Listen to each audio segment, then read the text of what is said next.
Hello learners and viewers, welcome to this session.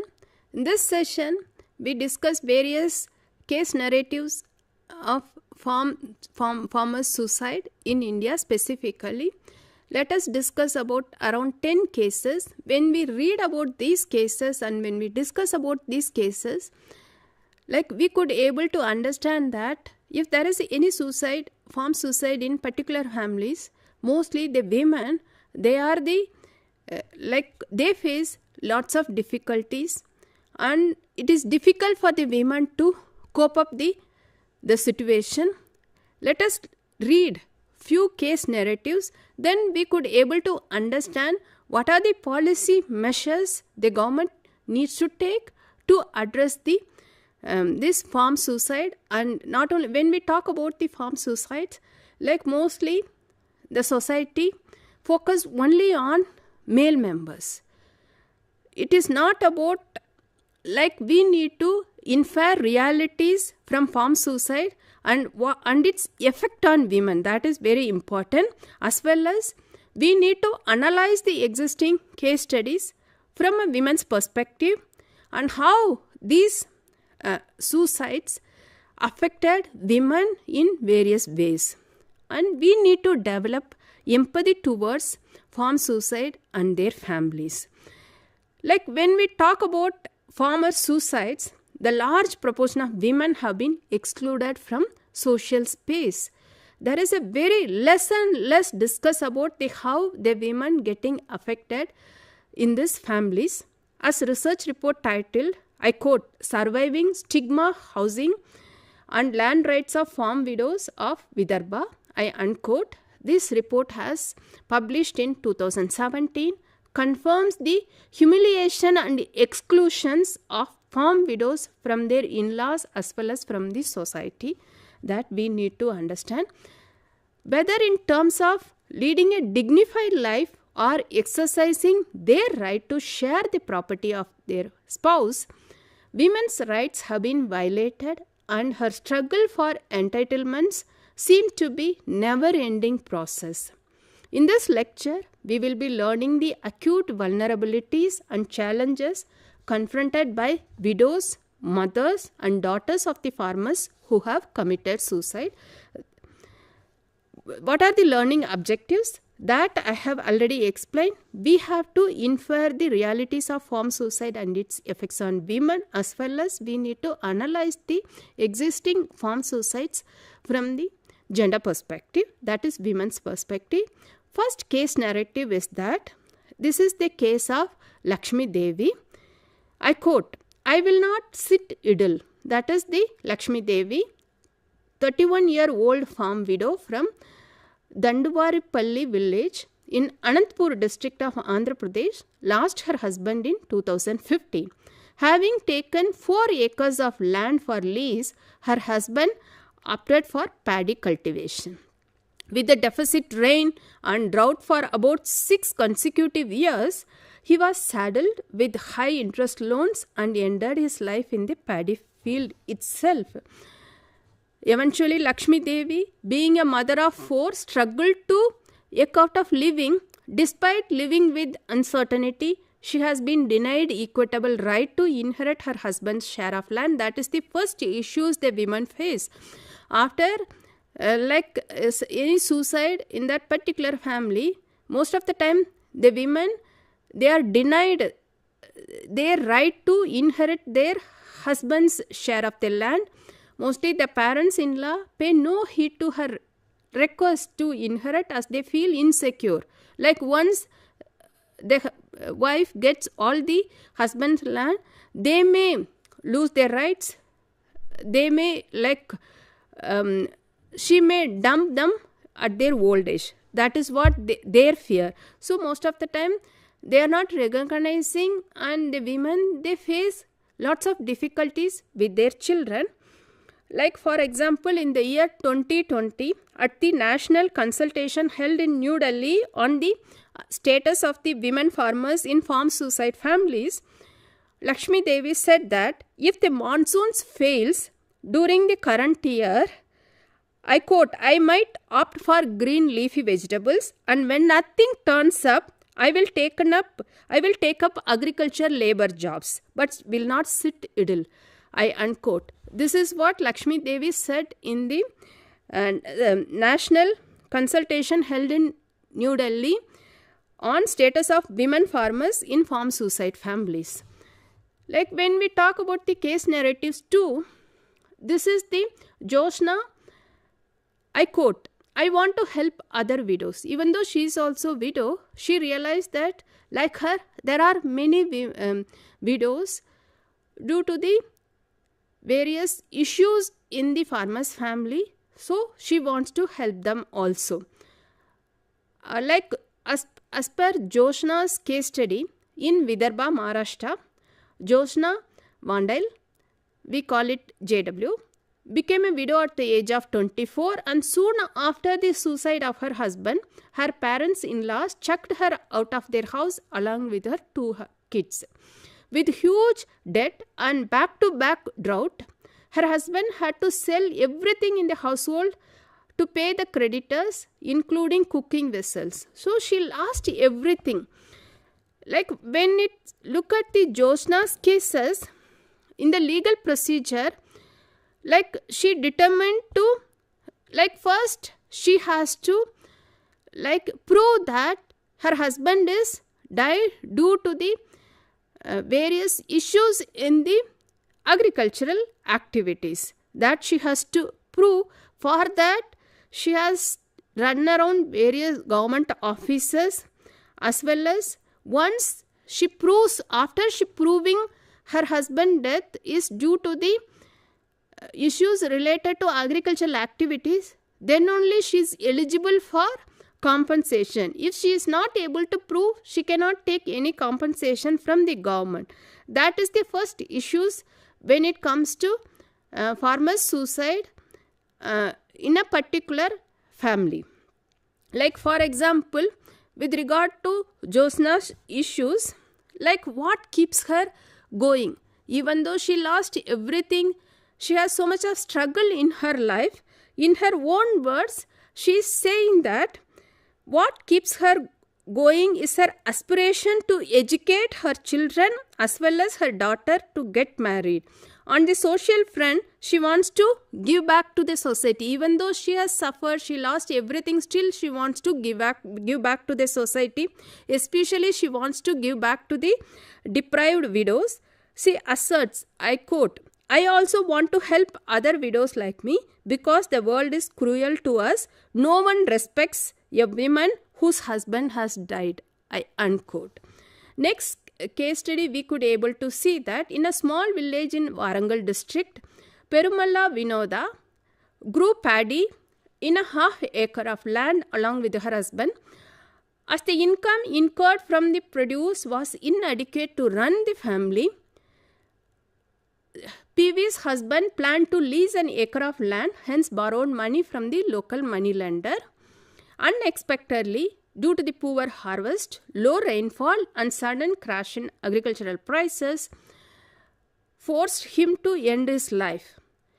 This Perumalla received state government's compensation after 3 years of the death of her husband, however received only part of the compensation money.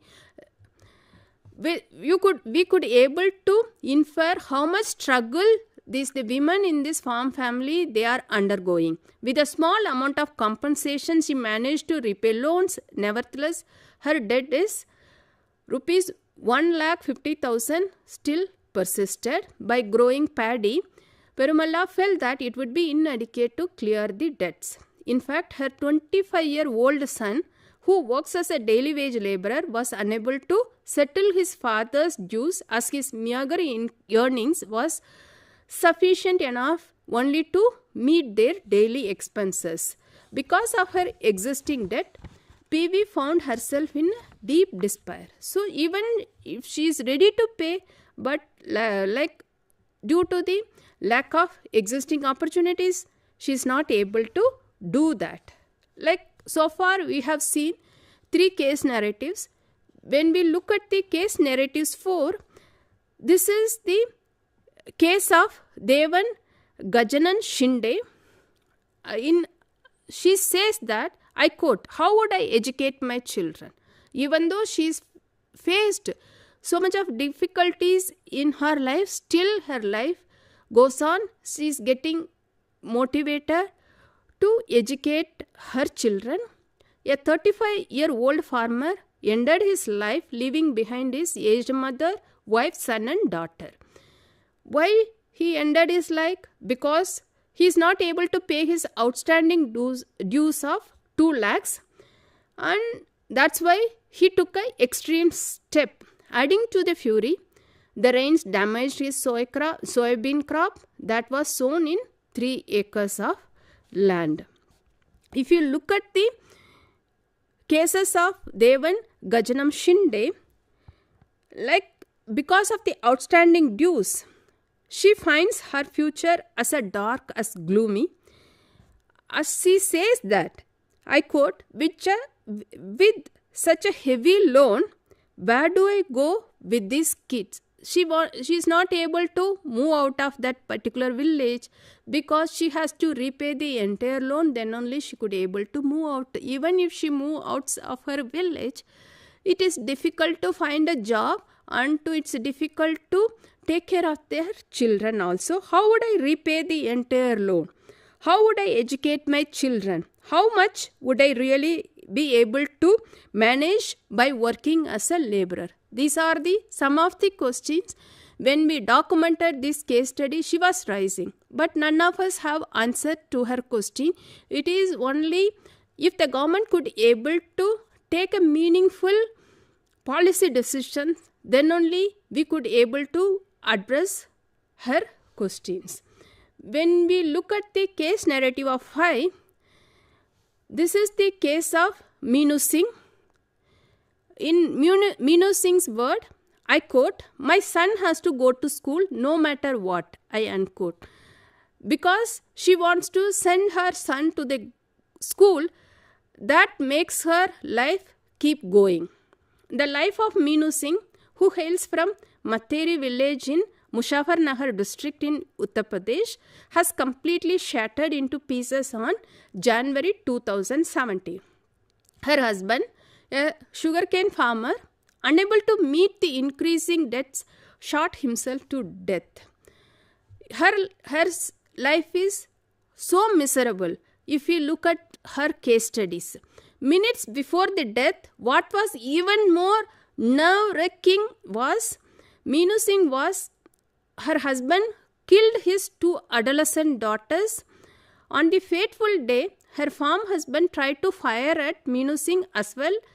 The son, however, it is misfired. That's why her son and both of them, she and her son, could able to escape.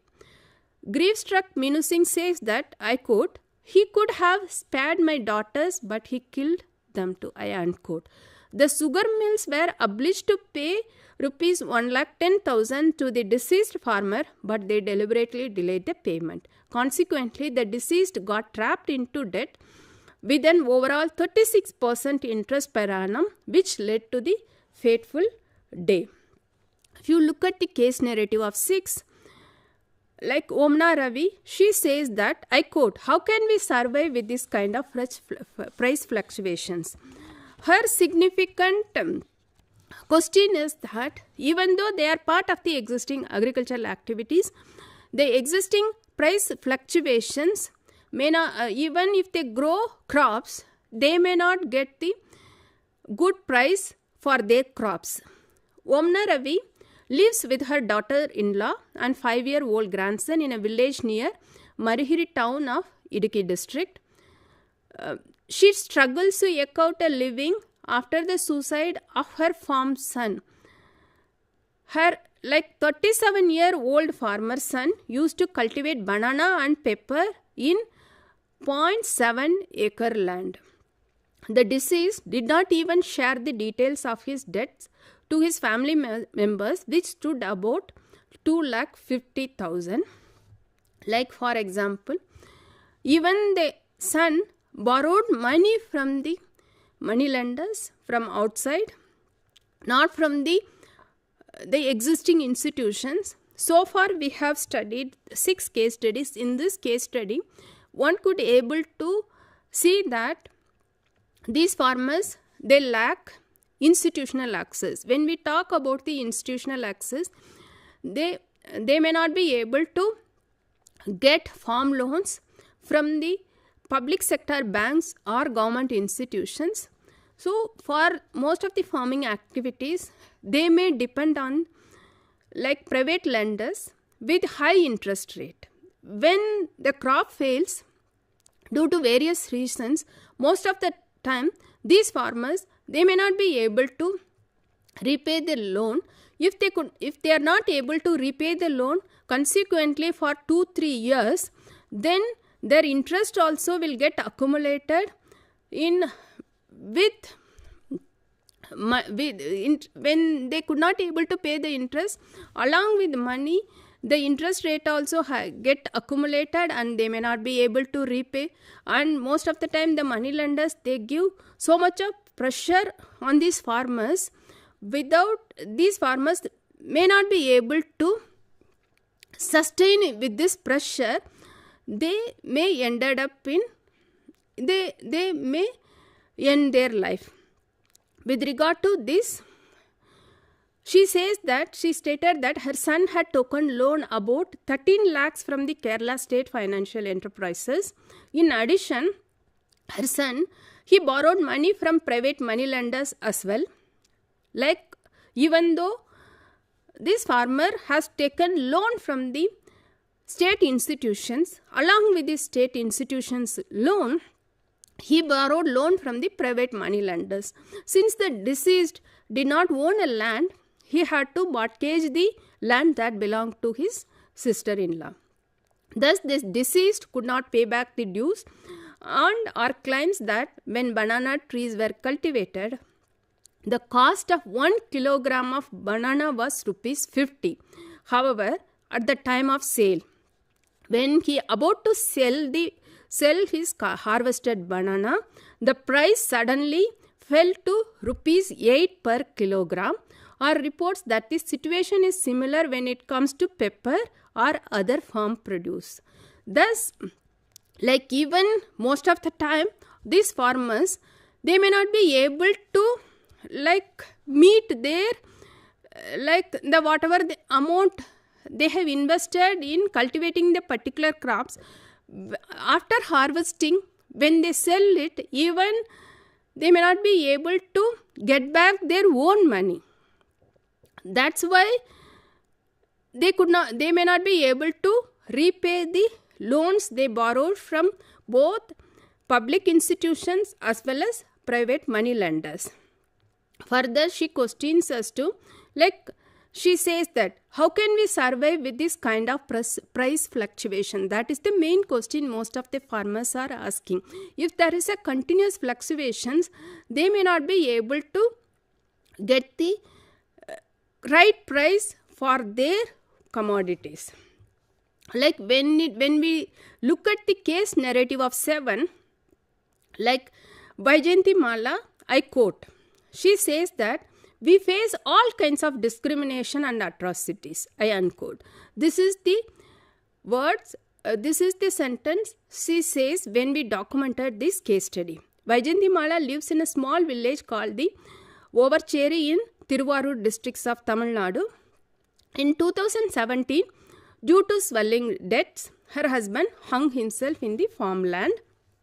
Like when you look at the case narrative of 8, these cases, we have documented 10 cases as part of the course 2 MGS 042. These cases were documented from various states of India. Even though these cases are from various states of India, you could able to see the we could able to see the few similar things among all case studies. One is that they borrowing money from private money lenders. Second one is that there is a fluctuation in farm commodities, the price fluctuation with regard to farm commodity. Third is that even there is lack of support from the various social institutions. These are the similarities among all cases, even though these cases are from various parts of the country. When you look at the case narrative 8, like Kranjit Kaur, these cases are little different. She is very active.